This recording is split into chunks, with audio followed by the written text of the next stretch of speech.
Mark Twain Selected Works. Extract from Chapter 5 of Following the Equator, 1897. Noise proves nothing. Often, a hen who has merely laid an egg cackles as if she had laid an asteroid. Pudd'nhead Wilson's New Calendar. Wednesday, September 11th. In this world, we often make mistakes of judgment. We do not, as a rule, get out of them sound and whole, but sometimes we do. At dinner yesterday evening, present a mixture of Scotch, English, American, Canadian, and Australasian folk, a discussion broke out about the pronunciation of certain Scottish words.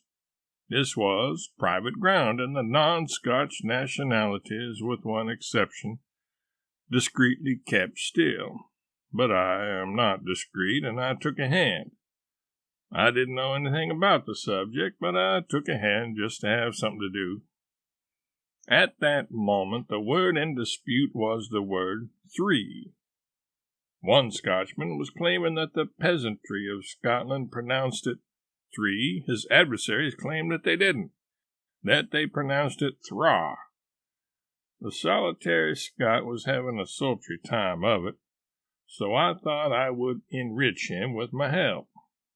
In my position, I was necessarily quite impartial, and was equally as well and as ill-equipped to fight on the one side as on the other. So I spoke up and said the peasantry pronounced the word three, not thraw. It was an error of judgment. There was a moment of astonished and ominous silence. Then weather ensued. The storm rose and spread in a surprising way, and I was snowed under in a very few minutes. It was a bad defeat for me, a kind of Waterloo. It promised to remain so, and I wished I had had better sense than to enter upon such a forlorn enterprise. But just then I had a saving thought, at least a thought that offered a chance. While the storm was still raging, I made up a Scotch couplet, and then spoke up and said, "Very well, don't say any more. I confess defeat. I thought I knew, but I see my mistake. I was deceived by one of your Scotch poets." "A Scotch poet? Oh, come, name him." "Robert Burns." It is wonderful, the power of that name. These men looked doubtful, but paralyzed all the same. They were quite silent for a moment. Then one of them said, with the reverence in his voice which is always present in a Scotchman's tone when he utters the name, "Does Robbie Burns say—" "What does he say?" "This is what he says. There were nae bairns, but only three, ane at the breast, twa at the knee." It ended the discussion. There was no man there profane enough, disloyal enough to say any word against the thing which Robert Burns had settled. I shall always honor that great name for the salvation it brought me in this time of my sore need. It is my belief that nearly any invented quotation played with confidence stands a good chance to deceive. There are people who think that honesty is always the best policy. This is a superstition.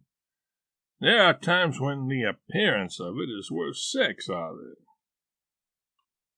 We are moving steadily southward, getting further and further down under the projecting paunch of the globe. Yesterday evening we saw the Big Dipper and the North Star sink below the horizon and disappear from our world. No, not we, but they. They saw it, somebody saw it, and told me about it. But it is no matter. I was not caring for those things. I'm tired of them anyway. I think they are well enough, but one doesn't want them always hanging around. My interest was all in the Southern Cross. I had never seen that. I had heard about it all my life, and it was but natural that I should be burning to see it. No other constellation makes so much talk. I had nothing against the Big Dipper, and naturally Couldn't have anything against it, since it is a citizen of our own sky and the property of the United States. But I did want it to move out of the way and give this foreigner a chance. Judging by the size of the talk which the Southern Cross had made, I supposed it would need a sky all to itself. But that was a mistake. We saw the cross tonight, and it is not large. Not large and not strikingly bright. But it was low down toward the horizon, and it may improve when it gets up higher in the sky. It is ingeniously named, for it looks just as a cross would look if it looked like something else. But that description does not describe. It is too vague, too general, too indefinite.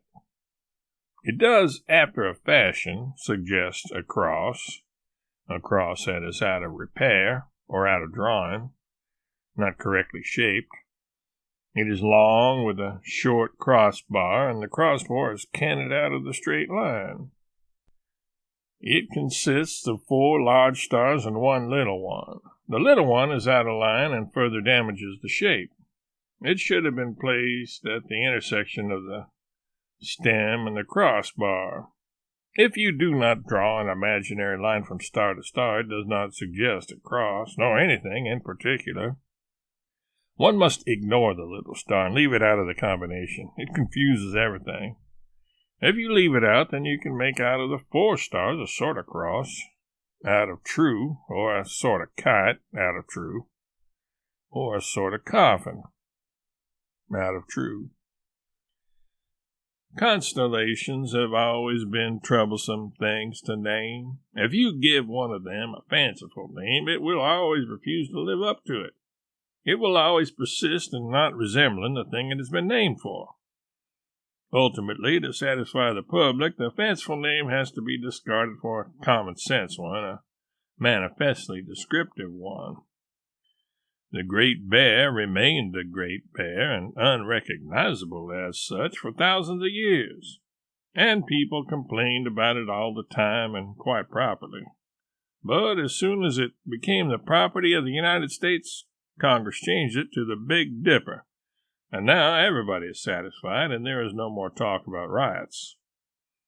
I would not change the Southern Cross to the Southern Coffin. I would change it to the Southern Kite, for up there in the general emptiness is the proper home of a kite, but not for coffins and crosses and dippers. In a little while now, I cannot tell exactly how long it will be, the globe will belong to the English-speaking race, and of course the skies also. Then the constellations will be reorganized and polished up and renamed. The most of them Victoria, I reckon, but this one will sail thereafter as the Southern Kite, or go out of business. Several towns and things here and there have been named for Her Majesty already. In these past few days, we are plowing through a mighty Milky Way of islands. They are so thick on the map that one would hardly expect to find room between them for a canoe. Yet we seldom glimpse one. Once we saw the dim bulk of a couple of them far away, spectral and dreamy things, members of the Hornalofa and Fortuna. On the larger one are 2 rival native kings, and they have a time together. They are Catholics, so are their people. The missionaries there are French priests. From the multitudinous islands in these regions, the recruits for the Queensland plantations were formerly drawn, are still drawn from them, I believe. Vessels fitted up like old-time slavers came here and carried off the natives to serve as laborers in the great Australian province. In the beginning it was plain, simple man-stealing, as per testimony of the missionaries. This has been denied, but not disproven. Afterward, it was forbidden by law to recruit a native without his consent, and governmental agents were sent in all recruiting vessels to see that the law was obeyed, which they did according to the recruiting people, and which they sometimes didn't according to the missionaries. A man could be lawfully recruited for a 3 years' term of service. He could volunteer for another term if he so chose. When his time was up, he could return to his island, and would also have the means to do it, for the government required the employer to put money in its hands for this purpose before the recruit was delivered to him. Captain Juan was a recruiting shipmaster during many years. From his pleasant book, one gets the idea that the recruiting business was quite popular with the islanders as a rule, and yet that did not make the business wholly dull and uninteresting, for one finds rather frequent little breaks in the monotony of it, like this, for instance. The afternoon of our arrival at Leper Island, the schooner was lying almost becalmed under the lee of the lofty central portion of the island, about 3/4 of a mile from the shore. The boats were in sight at some distance. The recruiter boat had run into a small nook on the rocky coast under a high bank, above which stood a solitary hut backed by dense forest. The government agent had made, and the second boat lay about 400 yards to the westward. Suddenly we heard the sound of firing, followed by yells from the natives on shore, and then we saw the recruiter boat push out with a seemingly diminished crew. The mate's boat pulled quickly up, took her in tow, and presently brought her alongside, all her own crew being more or less hurt. It seems the natives had called them into the place on pretense of friendship. A crowd gathered about the stern of the boat, and several fellows even got into her. All of a sudden, our men were attacked with clubs and tomahawks. The recruiter escaped the first blows aimed at him, making play with his fists until he had an opportunity to draw his revolver. Tom Sayers, a mareman, received a tomahawk blow on the head which laid the scalp open but did not penetrate his skull, fortunately. Bobby Towns, another mare boatman, had both his thumbs cut and warding off blows, one of them being so nearly severed from the hand that the doctors had to finish the operation.